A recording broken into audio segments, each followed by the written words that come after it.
All right. Hello, everybody. Am I hearing stuff? All right. Not yet, actually. There's always I swear to God, every single show that I do. Here we go. I'm Um, asking them to unmute. there we go. Now I can hear you. There we But go. yeah. All right. I'm There we gonna go. spotlight myself real quick. I have a little script I'm gonna read at the top, just for funsies. But hello and welcome to the first episode of Too Funny Feedback, a mic for comedians that's focused on giving individualized feedback on both the writing and performative aspects of stand-up comedy. My name's Tom. I know many of you from other things, but in case you don't, I'm gonna be looking for the ways that your material might be a little bit more clear from a writing standpoint, and then co-hosting with me is Liza. He'll be Hi. giving notes on ways that you can improve how the material's delivered. And here's how things are going to work tonight. Although this is the first feedback mic we've done, we're going to be adapting things as we need, but each of you all are going to perform 5-minute sets. And then followed by your set, we're going to give about 5 minutes of feedback. If you need an audible cue, let me know. Otherwise, we have a little timer that you can either pin to your screen while you're doing your set or see from gallery view. And yep. And then after your set, we're gonna have a little bit of a discussion during your allotted time where you guys can ask any questions in the moment about the notes that we give. And then for the other comedians, when it's not your time, we'll probably solicit opinions from you as the perspective of an audience member, but if that's the case, we'll make it super clear, and if not, feel free to submit any comments on another comedian's set to Lisa or me via private chat, and we'll take note of it, either address it immediately, or we'll wait to address it after the mic. I'll make this intro shorter in the future, but yeah. And then, of course, afterwards, if you want to send us an email with a question, that's fine too. And then to our audience, keep in mind as we get started that our intention is to help facilitate the growth of these comedians at varying levels of experience, so please keep that in mind. We're here to learn, and that goes for Lisa and me too, and comedy's super subjective, as you all know, blah, blah, blah. But yeah, if anybody watching would enjoys the show and would like to support the stream, please consider making a donation while watching at district-comedy.live. And if you can't tip for whatever reason, liking, sharing, subscribing to the District Comedy platforms also helps. Link to all of those can be found in the episode description. I'm done talking. I'm sorry. How y'all doing? Breath. Woo! Woo, Right. woo, woo, woo. Yay. Yeah. So, we're missing one comedian, but it is what it is. We'll try and keep an eye out in case they're just running a little bit late and let them into the room. But otherwise, we're just gonna jump right into it. So unless there's any volunteers for somebody who'd like to go first, I'm happy to pick somebody out of a hat too. I'll go for the hat. That's exciting. I'll go for the hat. Okay. That is exciting. Right. In the hat. And it is the order in which you signed up. All right. So first up, Very good. first up, out of the people we have in the room, it is gonna be you, Mr. Evan Klim.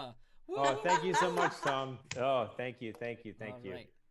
Am I gonna get spotlighted or? You are getting spotlit right now as soon as I unpin myself. Oh, okay. All right, here we go. There we Yeah. go. Woo, woo, woo. Awesome. Thank you so much, Tom. Thank Yay. you everyone for being here today.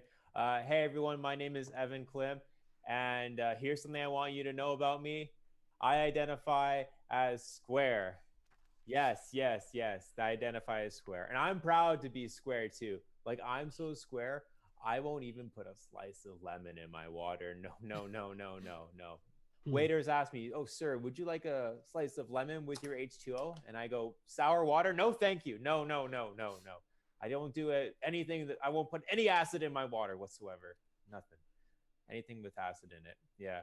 Speaking of that, though, I don't even drink. Yeah, that's something else about me. I go to parties, people ask me, "Hey, Evan, would you like a beer or a glass of wine?"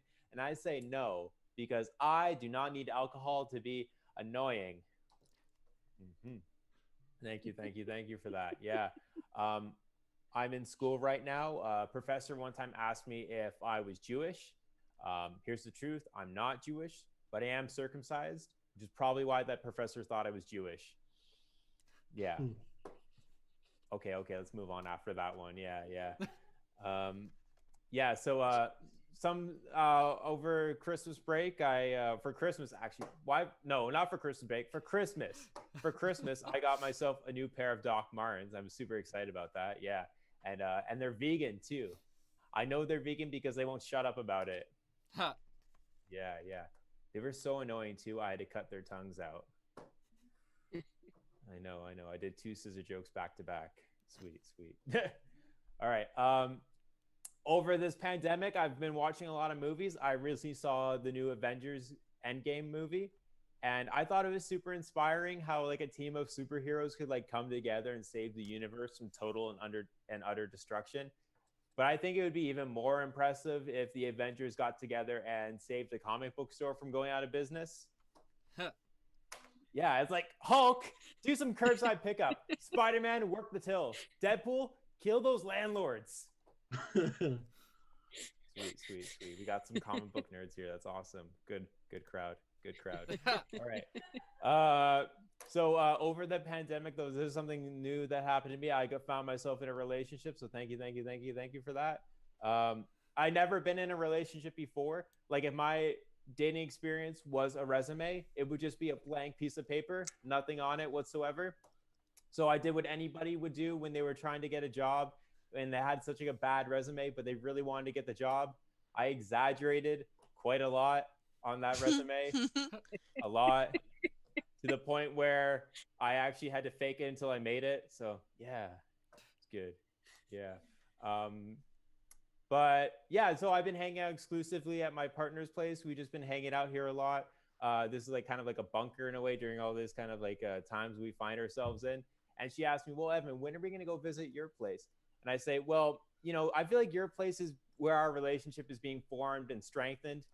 And my place is where relationships go to die. Yeah. Like case in point, like her place, it's really quiet.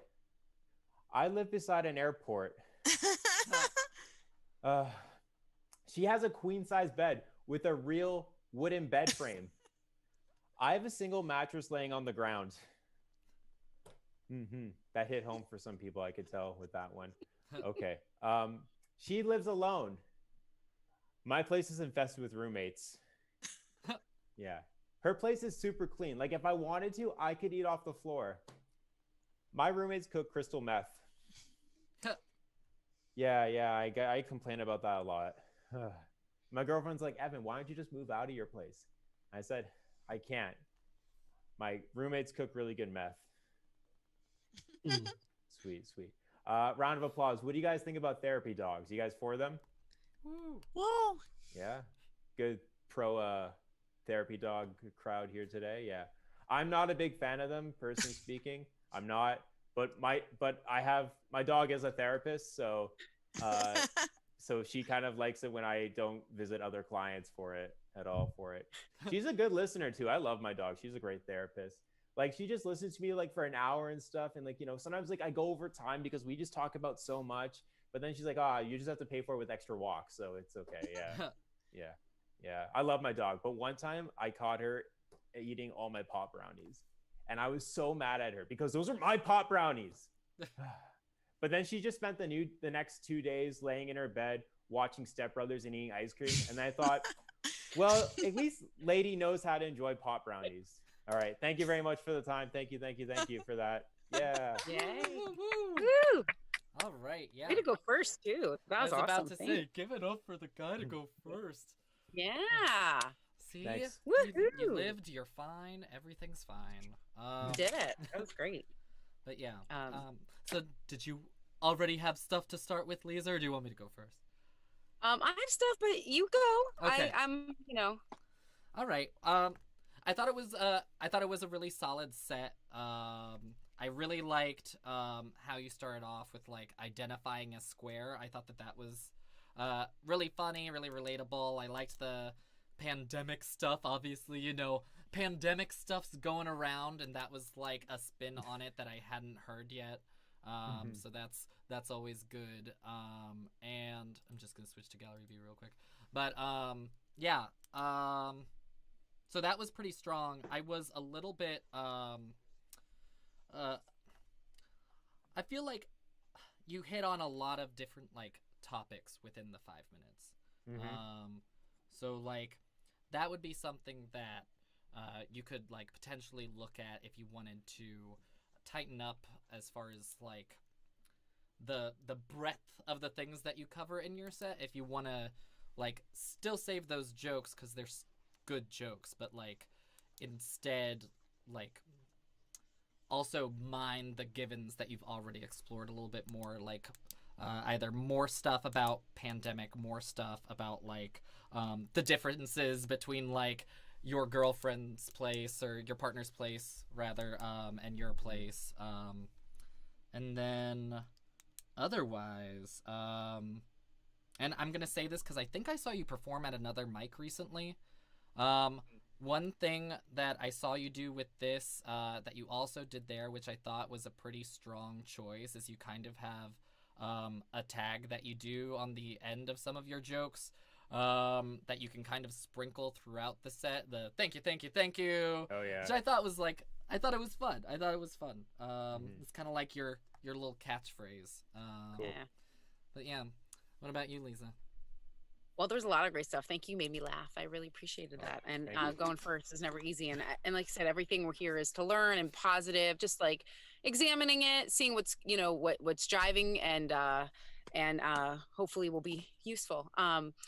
I loved your intro. I thought it was really strong when you started off like saying your name and really. And I want to say, because I know with comedy and the Zoom world now is very different than the live comedy that we get, and have you had a really good level of engagement with people in the view, like I felt like you were looking at us, and I think that is a really, you need that. And I did love how you, the thank you, I noted that where that whole hand movement, that was fun actually. It gave us like more than just this. I will say one thing that made me be like, is he gonna do something with that pen? That pen kept creeping in and up, and I was like, what's the pen? It distracted me in a way that I wasn't sure if you was like a setup for something later.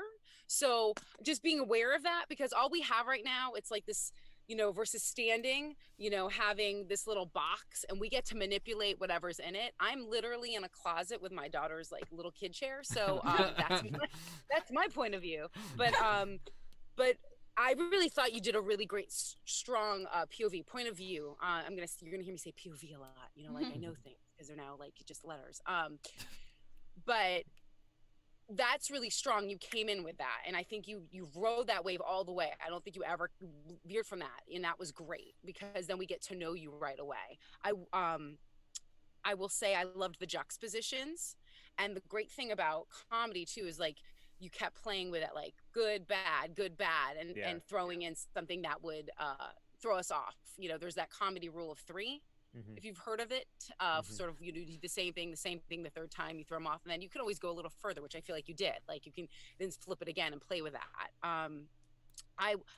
So I would say like all that was really great in landing with the audience.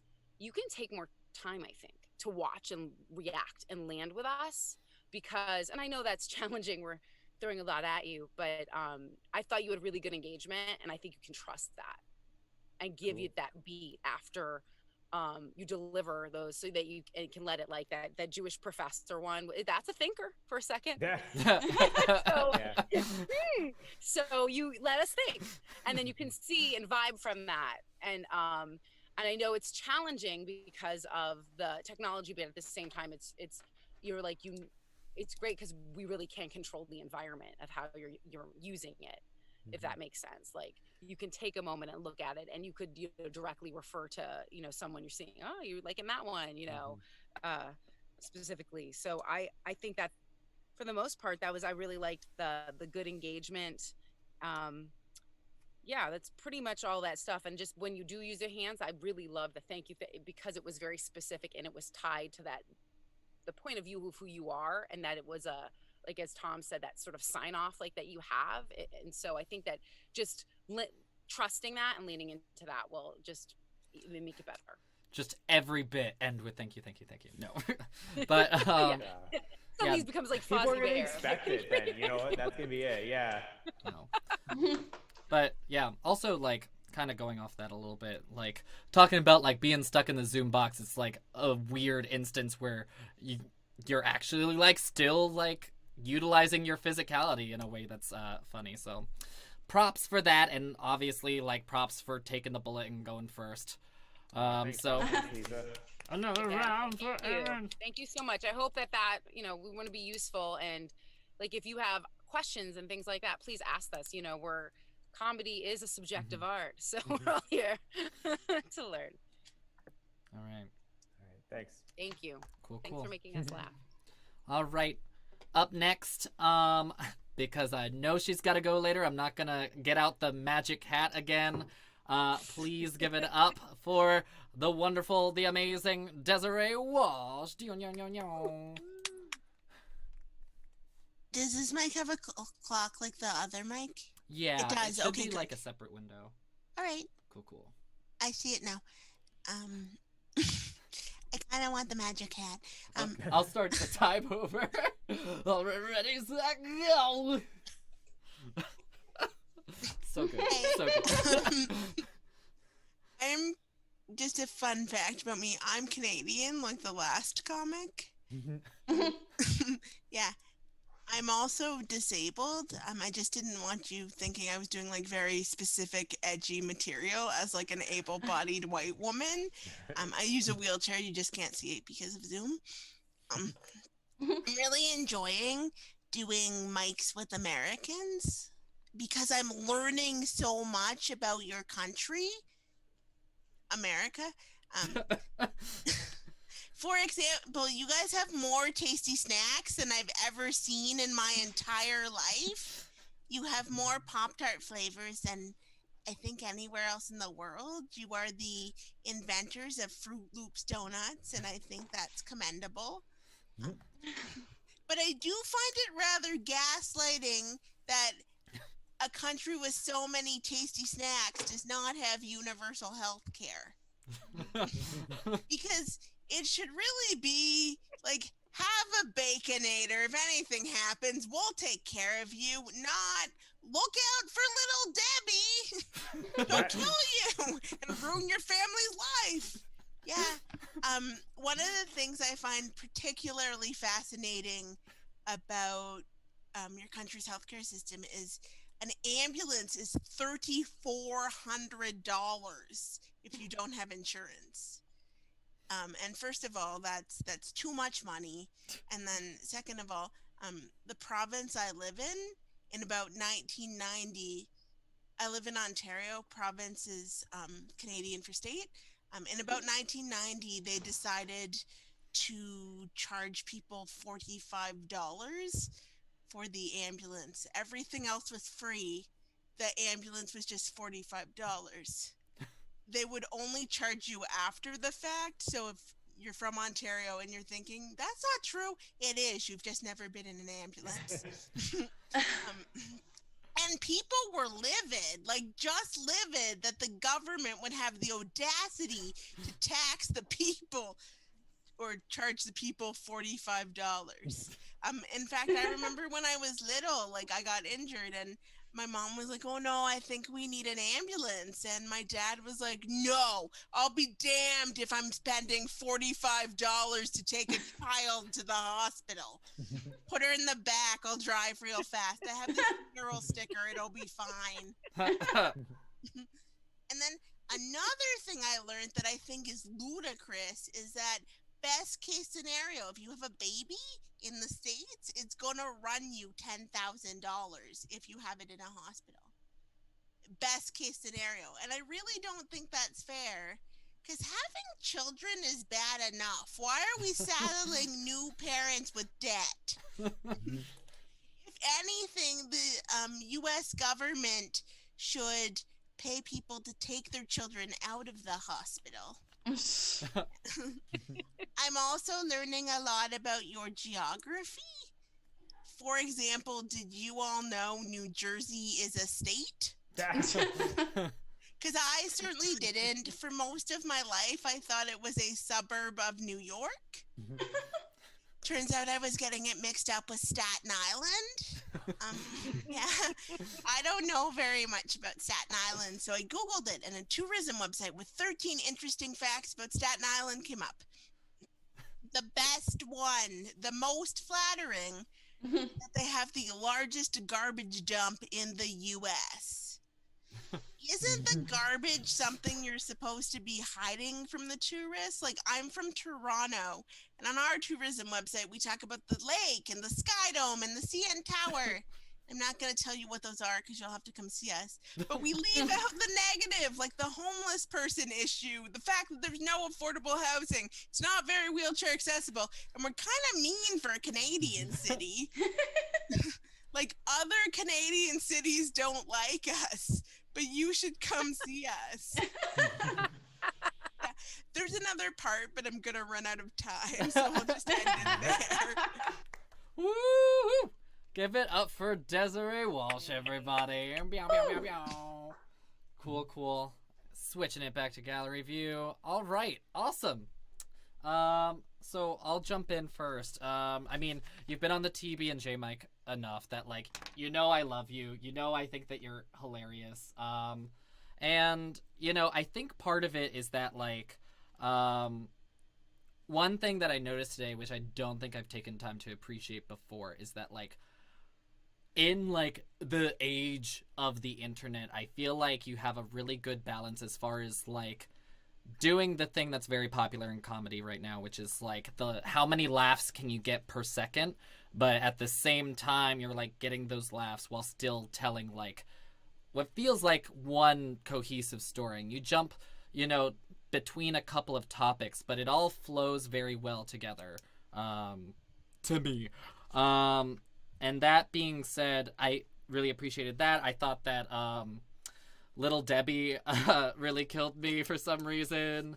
And I think that one thing that I wanted to touch on specifically was that, like, at the end of the bit where you're talking about, like, New Jersey and Staten Island, and then you talk about, like, all the horrible things about Canada, it's like, I kind of noticed that yes, Toronto in Canada. That's her mean city, right? Right. But, like, you have, like, leeway with that bit, I think, where it's like, you'll have to, you know, come to Canada to see the Sears tire and, like, all those things. You have flexibility to kind of, like, change that if you want, depending on your audience. Like, if you know you're going into a Zoom mic that will be actually, like, mostly Canadians, like, since you told me that Evan was Canadian, I don't know if, like, it would have hit as hard as, like, New Jersey. I don't know if you all know is a state, because if it's, like, mostly Canadians, maybe they don't know that it's a state. I don't know, Evan, did you already know that New Jersey was a state? Oh, yes. Oh, okay, so... Educational system in Canada. Right. Yes. I'm also Canadian, and also... Oh, wow. Yeah. Oh my god. Everybody knows that New Jersey's a state, and we don't know anything about Canada. But, like, what I'm saying there basically is, like, if you know you're going into a house that's, like, mostly Canadians, you can probably still use that bit and, like, just slightly flip it a bit to kind of account for that, which is really fun. And then, I don't know what your situation is, but I just want to, like, throw this out there as a cautionary tale, as I've had instances where it's messed me up in the past, is that sometimes when people use the virtual background, it can mess with your connection. Oh, really? Yeah, just as far as, like, sometimes, like, frame rates drop a little bit, but just, like, be wary of that. It wasn't, like, a huge deal this time. I didn't know that. I just know that sometimes if I wave my hand, my, like, shoulder disappears. Yeah, which is fine. I mean, we don't need shoulders for comedy. Yeah, we don't need that. No. But I talked for way too long. Lisa, did you want to say anything? Well, full disclosure, I saw your podcast with Tom and Roz way back when, which, so I knew of you, and I loved so much about it. I love that, like, I'm going to talk about, like, as a POV, like I know something, point of view, come in right away. And I love that because, you know, the Zoom medium isn't going to tell your, you know, full story if you were in front of a live audience, that you say who you are right then and there. And I love that. I'm always for that, because that's sort of how people, first of all, like you get your there's a vulnerability to that, and that people are engaged with you right away. I think that that's really important. And especially with this sort of medium of doing comedy via Zoom, which affords a great big audience. It's very diverse and different, Americans and Canadians. It's together. I think that just being, being aware and putting that out there and letting, sorry, I lost my train of thought. That happens. That basically that you're taking charge of the Zoom environment and letting them know who you are, even though if we saw you in person, that would be more apparent, if that makes sense. Yeah. So I love that. And I thought just a great flow, a lot of just wonderful, it was a story start to finish. You hit a lot of different points, and I do love snack humor, and that may make me even more American, but I do. The Baconator was like, he would take care of you. I thought, yes, I know people who need that service. So I appreciate that. I just thought it was really, it was well done. I feel like you know yourself really well and put it out there. I have been to Staten Island, so you can feel bad for me now. But the one thing with that we keep talking about, like the box we're trapped in, and it can be our friend. That I love seeing your, I wasn't sure with the camera with the virtual background is, I don't get to see your full face, and I wasn't sure if that's a choice or not. Oh no, it's just I don't understand how angles or physics work. Okay. Well, I'm not going to help you with physics myself, but and I'm literally lighting myself, and I'll say this through my phone over here because I don't have a ring light yet. So I understand that, but Physics is just hard. knowing that, like, I would like to see more of, if it's a choice, awesome. If it's not, I want to make you aware of that so that you have choices. Okay. That translates so that, because I'm sometimes missing your chin, or like if the movement it's blurring your face for me a little bit, and I want to see that. I want to see you because you're showing so much of you through your jokes and through that point of view and being vulnerable, that because I can't see you in person, whatever you want to show me, I want to see. Does that make sense? Yep, it does. Okay. Yeah, and I want it to assist you in sort of showing who you are the way you want the audience to see, and that will help with your jokes. So which don't really need help, but they I'm looking forward to a mean city in Canada one day. I've been to Vancouver, and it's very nice. So you have a lot to live up to. Those are all of my Canadian words that I know is like Vancouver, Toronto, and Ontario. That's it. That's all I know. Montreal, Quebec. I've been to Old City, Quebec. If you had said Montreal to me, I would have been like, yeah, France. Basically. But They wish. But yeah, all right. But I think that's good. Unless you had any questions you wanted to ask in the moment, Desiree, we're gonna move on. No, I think I'm okay. Okay, cool. Give it up one more time for Desiree. Take charge of her narrative. All right. Next up, let's see. We only have 2 left. Blah blah blah. I'm also like a little bit like trying to get used to, like, I'm not used to these mics being so small. It's so intimate. Like, getting to know each other. Anyway, Magic Hat. Dorian, you're gonna be up next. Get yourself ready. The spotlight is a coming. As soon as I find it, here we go. Woo, woo, woo, woo. Awesome. Yeah. All right, guys, let's get down to brass tacks. I don't understand why we judge what the homeless do with the money we give them. My mom gave a homeless guy $5, and he spent it on a Four Loko. She gave me $100, and I bought a pocket pussy. No. So who should she be more disappointed in? Me, for telling this joke. I used to steal from my mom as a kid. I've grown since then. I don't steal from anyone anymore, besides Walmart, Target, and the government. I've developed really into a modern Robin Hood. Like, I'm robbing the rich and I'm giving to myself. But as a kid, I was not a good thief. I got caught every time because I would take too much money.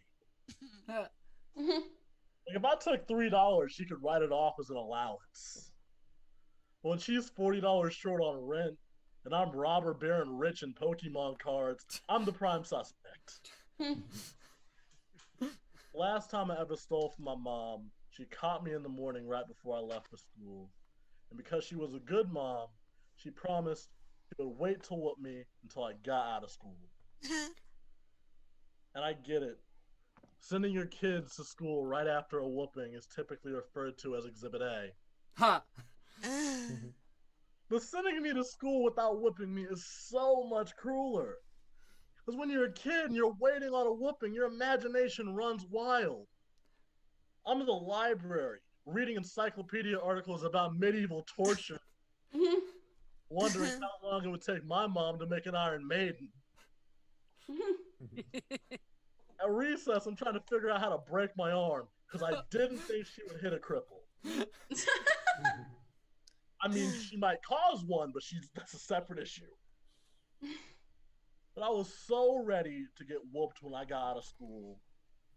And when mom got home, I was just shirtless, the belt in my mouth, leaning over the table. I can take it. My mom played it so cool, and that terrified me. Like she watched 3 episodes of One Life to Live. I didn't need that drama in my life. When she cooked dinner that night, she whistled. And that's normally very charming, but at the time, it felt like I was living an episode of The Wire. One where I came at the king and I missed. The longer we waited, the more anxious I got. Like she stepped outside for a second. I thought she was coming back with a switch. Then she grabbed a jump rope, and I was so mad that she just used it to work out. I just started confessing to shit so she would get it over with. Like, I opened my presents early last year. I peed the bed sometimes, and I wash the sheets before you wake up. I turn on the shower, but I don't get in. Please be. But after everything I confessed, she just said, I know. So we got to my bedtime at 9 p.m., and I considered that maybe the punishment was just being afraid of the whooping. Before bedtime, we used to pray. So I'm kneeling around her bed, and we're saying our prayers, and I thank God that she didn't whoop me. And I said amen, and for the first time all day, I felt safe. And that's when my mother grabbed the belt. And then I said out loud, oh, thank God. For a second, I thought my punishment was grappling with the consequences of my actions. Now that I know it's just assault, I can sleep easy. All right, y'all, that's my time. Thank you. Woo, woo, woo! Give it up for Mr. Dorian. Da, da, da, da, da, da. Ending timer. All right, awesome, cool. So, there's a lot to unpack there. Much like, I said with, I keep forgetting to go to the gallery. Like I said with Desiree, that was even like more so like very much on topic the whole time. Like the entire time, it was like we could title the entire 5 minutes as like growing up with my mom. Which if you can put a title under something like that, it's great. So good job. And then I thought it was really cool how like you came out of the gate with like a real opinion. Like I thought that was really cool. Like as far as like, I think it's weird how like we judge like the homeless for like the money we give them. I think that was the opinion, right? So it's like people wouldn't necessarily like see that written down on paper and be like, oh yeah, that's an opener. But it was great because then you immediately followed it up with the joke, and then that was kind of where some of the comedy came from itself, because you had the like compact joke immediately followed by that statement, but you also had the juxtaposition going for you from like, I'm gonna talk about serious stuff. No, I'm not. Bye. So props to that. Let me see what else I wrote. Loved Rich and Pokemon cards.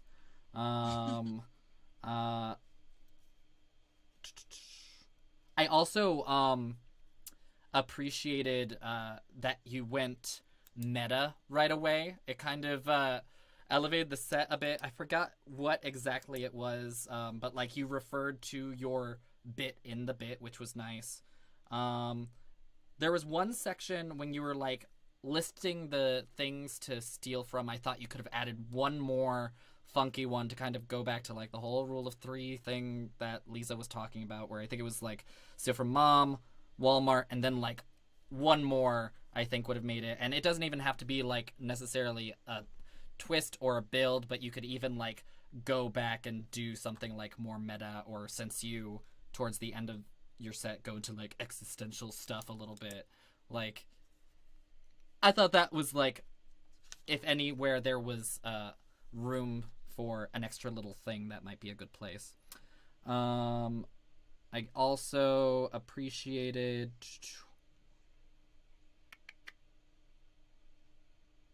the whole like confessions bit at the end. I think that you're always gonna have like a little bit of a mix from the crowd, just because like people can like get a little bit tentative when you start talking about like you know, hitting a kid with a belt. But I thought that the context that you had it made it like, if they were ever going to like be okay with a joke, it was going to be like during that bit. I thought you had it set up in a way that like made it very palatable.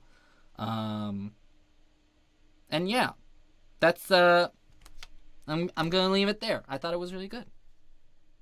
Yeah, and I'm gonna build on some of what Tom said.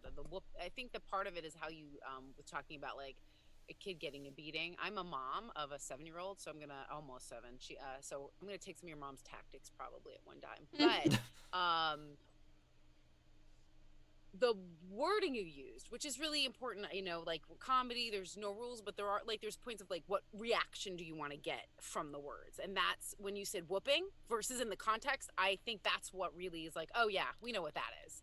You know, there's a sort of acceptance of that sort of type versus like, you know, I was getting beaten, you know, like, so I feel like you really did a really good job of choosing the right word to communicate that joke and that thought really well, and that was really constructed. And I'm going to say this because as much as I said, oh, I love your POV, like you came in right at us, like you were like, I have a thought, and it was like it took me off guard, but I liked that because it was different. It's also establishing yourself in a different way too. It's not that you didn't have a point of view, it was just sort of like, I'm coming at you from a different angle, and I appreciated that. It definitely made me go, whoa, what's going on here, you know? And this is something technical. And it's just so and I don't know if you're aware or not, like this is me doing sort of the performance side of it, like the box, as I talk about, like I should just be a mime around the box. Your screen reflects in your glasses, just to let you know. I know you need to use the screen. I'm not saying I just want perform blind. I'm not saying don't ever. But I wanted you to be aware of that in this medium. That I see the reflection of the screen sometimes in your glasses, so I don't get to see your eyes as much. Or I might be distracted. So and that's part of like the sort of the stuff I'm looking at for my skill set at this point, is like saying, okay, what are things that might take me away from what you're saying in your comedy and who you are that are just sort of extra, and then making sure that it's a choice, so that like I said, the great thing about Zoom is that you can really manipulate what's in your environment. Like you can be your Facebook screenshot if you want to, if you work hard enough, if that's what you want. You know? Yeah. But so I want you to, because that's all you get to control in this environment of comedy, use it. So I really appreciated your, like, you started with that homeless joke, and then it went into you, which I enjoyed that. Not that I'm proud of you buying that item either, but Lisa the Monk. but I love that that's got us in. Like, you took us in a different way into that and hooked us in, and then you stayed on that. And that was also your point of view of this is my story. And you went through the whole 5 minutes with it. I loved that. And then even with the story, Tom talked about it with another set earlier, is that joke per minute, I think it was Evan, yeah, that you were still telling the story, but you were joke, and it created a rhythm. So being aware of that rhythm that you want to create, because there are a couple moments where I thought maybe that rhythm got, I'm not sure if it was intentionally broken a little bit, like jump rope, you separated that word. So I wasn't sure if you wanted to make us think it's something else, but like just when you said it, I was like, so that might took me a second to put together that was the item, if that makes sense. And we all, nobody's like that's, I'm talking out of my ass half the time. So, but I just wanted you to be aware, because I want everything to be really intentional so that you can know how you want to land everything exactly. I would say, what was if you ever want to, you were hearing in the audience, and I think you were looking at us, but if you want to take moments to let the beat land here and look at us, that you're more than welcome. Like, I feel like you have a really good rhythm with that, and just making sure that rhythm is exactly what you want in that story. So, good job. Thanks for making me laugh and knowing how to punish my child in the future. All right, give it up for Dorian, people. Yeah. Thank you, chefs. Yeah. Now I want to watch Top Chef. Top Chef. Also, there's like a new season of Hell's Kitchen out. That is separate. We're not talking about Hell's Kitchen, as I'll resist. But we have one more comedian in the room, and I'm really excited because this comedian in the room brings our total number of library professionals to half the room. As we did say, Lisa's also in libraries, so it is we are getting Tom was my gateway drug into libraries. I'm just gonna let you know. It's the best gateway. Like, libraries have the best drugs. We have the best drugs.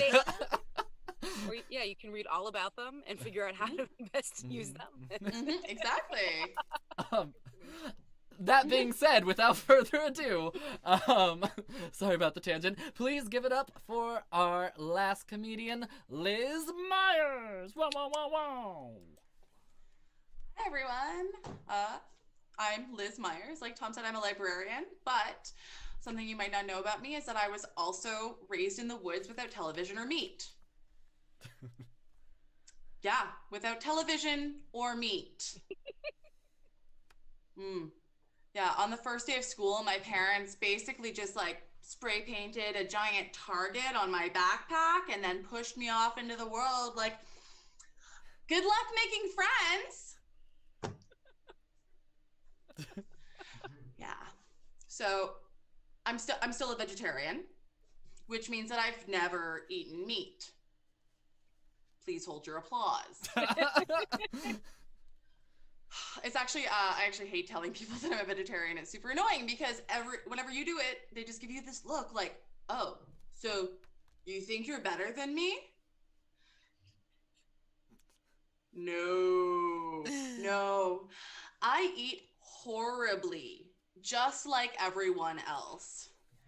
Like, today, I ate a piece of toast, an apple, and a grilled cheese, and 3 glasses of wine.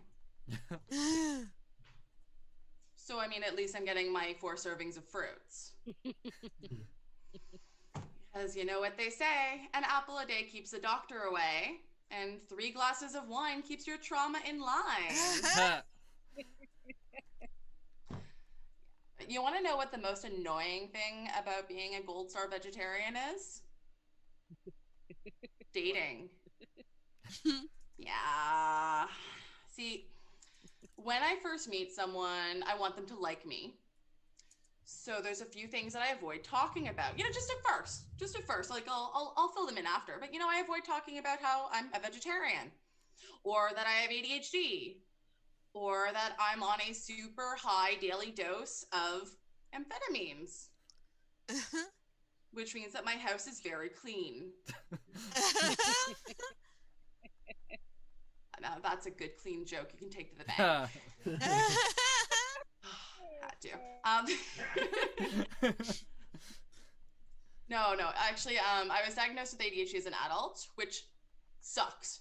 It really, really sucks because I was diagnosed when I was 27, 31 now, just for reference and in context. But that means that I missed out on 6 years of post-secondary selling opportunities.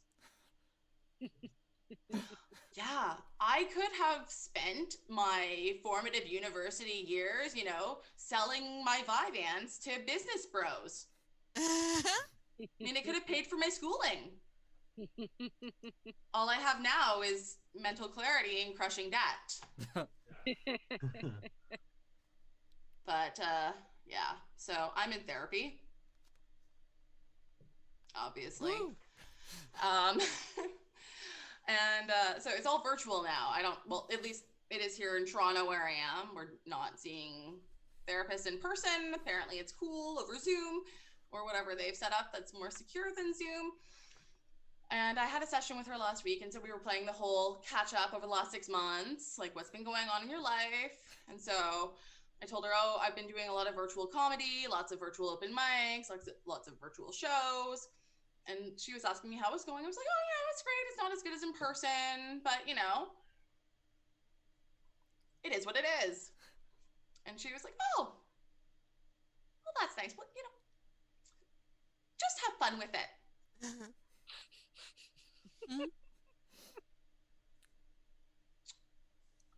Yeah.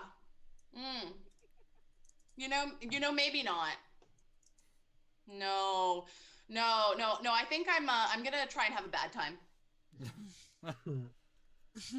At this point, she's looking at me like, okay. Like, no. I think I'm gonna go for the worst time.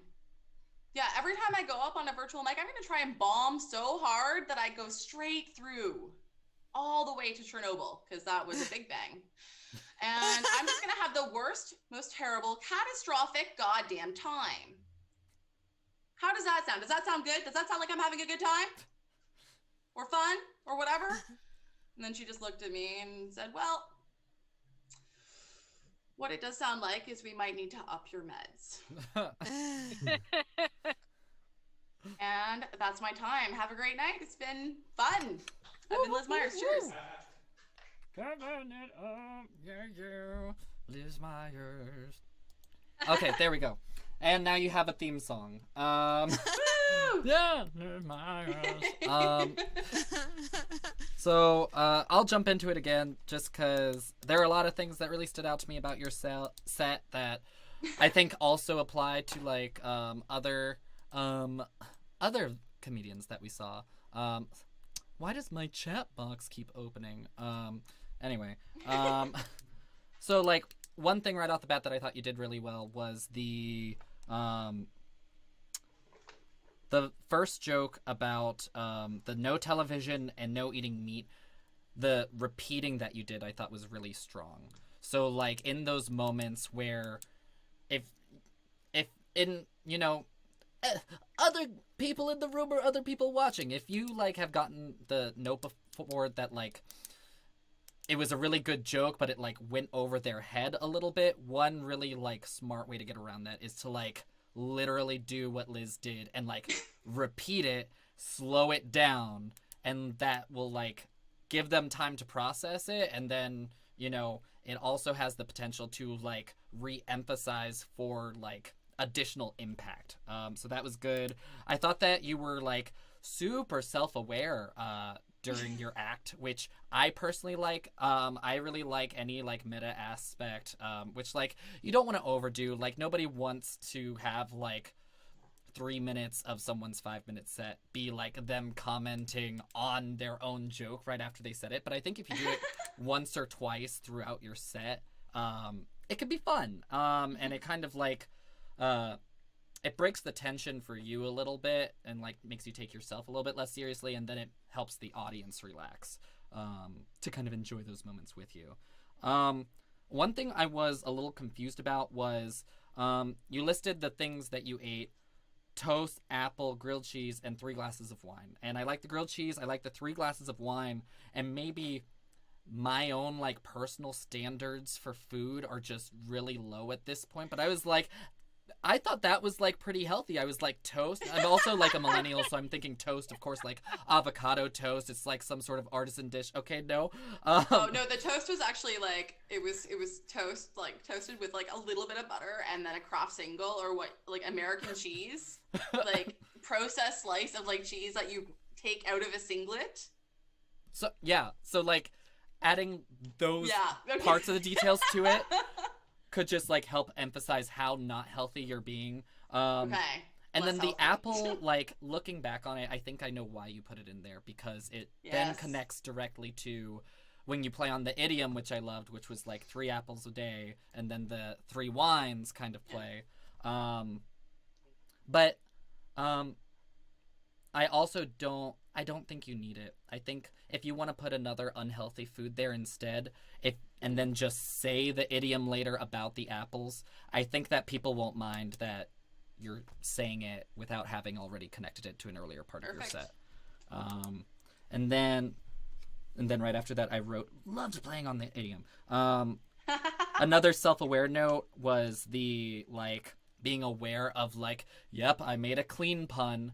And this next thing I'll say is, like, something that's, like, what you're coming into this feedback mic looking for. Because if you're looking at, like, improving upon your set to continue to do at other Zoom mics, versus if you're looking to, like, work on this set and you plan on doing every bit of it in person one day. Because if you're planning on, like, doing it at more Zoom mics and not necessarily doing it at a live mic, at least anytime soon, and there'd be time to work on it if you wanted to, I would consider, like, for the whole clean house bit, you do have the unique opportunity to gesture to, like, your clean house that people can see.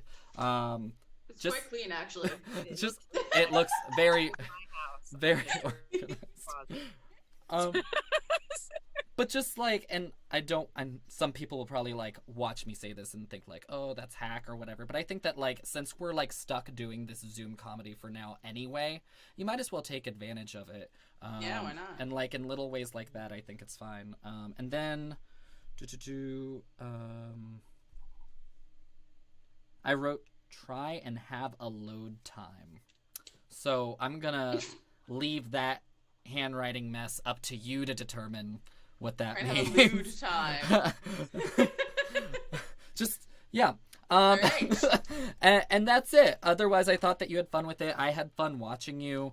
Oh, yeah. And then, like, one thing to consider if there's room, it's also hard because it's only 5 minutes, but, like, I think there's room for you to, like, I want to, like, in any way you can, see those business bros that you mentioned selling, like, Vibrants to. Oh, yeah. I have an impression that I didn't have time for, but I will be pulling it. Which is hard. It's like, you know, I can only do one impression. Do I do Vivance Bros or, like, my therapist? It's a hard choice to make. But... Well, I mean, Vivance Bros, yeah. Yeah. Yeah, Vivance Bros. So the fun set. I love curly haired girl too. All right, there we go. But we gotta unite our powers sometime. Okay. You came in. I loved your rhythm. There was a very like letting it land and letting it just be, which sort of there is. Because with talking, and I know this as me as a performer myself, like earning a silence, if they call it, silence is a choice too. Talking and not talking, and it's sort of figuring out that balance. And talking, I was talking about rhythm earlier. So you really like, there's a choice in that silence too. So I appreciated that. It gave us space to react and like develop. And I loved that. And hold your applause. Just a great rhythm with that, and it really just sort of. Brought us all like, oh, we know what she's talking about. Like, oh my God, like you're letting them in on the joke, which was wonderful. I wrote nice rhyme. I appreciated that a lot. My daughter really believes that an apple a day keeps the doctor. Aww. It's actually the next healthcare bill. But and I love that you the clean joke, there's a clean, like you kind of broke your own, because you kind of established a rhythm, a POV. I'm just gonna stick me saying that, but Catchphrase. You established that, and then you broke it. And that's the great thing is you establish the rules in this, and then you get to break them anytime you want. And I think that's like a universal sort of like thing. Like you establish the rhythm, you establish your POV, but then you're like, there's no rules, I make them. And I appreciated that. And it sort of like let us become even like more of like, oh, we're friends. You joked with like, I'm gonna, yeah, it was a clean joke, get it? I'm a good I like a corny joke. Nice. I would go for that whole I love an impression. I forgot to tell you, and I don't mean to take Dorian. I liked that you changed your voice for your younger self. I forgot to say that to you. But that's what I like, that whole it's another way of a choice of, and you making doing a sort of different voice or even a different physicality. I mean, you can change you don't even have to. The great thing is because we have this box, you can change anything. You can even change the view. Like you can manipulate it so that it doesn't have to be a traditional impression as you would if you were at a. True. So I feel like there's a lot of freedom in that, and you get to play with that. And we love you to play with it here. So but that to me is, I'm trying to look for opportunities with this type of medium for comedy versus like, oh, I can't do that. Things are going to land differently because it's a different way to interact with the audience. Some things are always going to connect and always be tried and true, that joke and boom, boom, and you guys have that, but also saying like, how can I make this sort of medium assist my comedy even further? How can I maybe be inventive and break my own rules with it too? But I feel like you were having fun, so we were having fun. If that makes sense, and that's a great vibe. Yeah. I feel like everybody tonight did a really good job of like establishing their sort of energy and rhythm very quickly, and that they enjoyed doing that. And I mean, that's going to come across and make me smile even more and laugh. I liked, I liked the drinking specific. I don't know. Maybe I like specifically drinking. Drinking specific. But I liked your sign off. That's me, Liz. Like you gave a sign off. Oh yeah. That's something just to play with. I enjoyed it. Not everyone does that, but I feel like that's also we can't literally drop a mic, but we could, but it's prop humor, which is actually. We can all be our own Gallagher's freaking Gallagher's. So yeah. Oh, just someone breaking watermelons repeatedly. Forget it. But I want to thank you guys for allowing us. That's all I have for you, Liz. Really good job, everybody. Yeah, that's all we have for everybody. And thank you, everybody. You all did really great risks. Thank you for trusting us and saying, I'll let these strangers talk to me about my humor. And we'll live stream it. You're taking lots of risks from the security of your own home. I promise both of our viewers are not judging you. But basically, no, I want to thank you all because comedy is a risk in itself. Like you're putting, you're vulnerable, you're attempting something that is this subjective thing that you're trying to tie down and hopefully share with others. And you guys are doing it in your own specific way. And then doing it through a medium that wasn't necessarily how we do stand-up comedy. We're all sitting down technically. So, and figuring out how that works and then saying, okay, I'm going to take that a step further.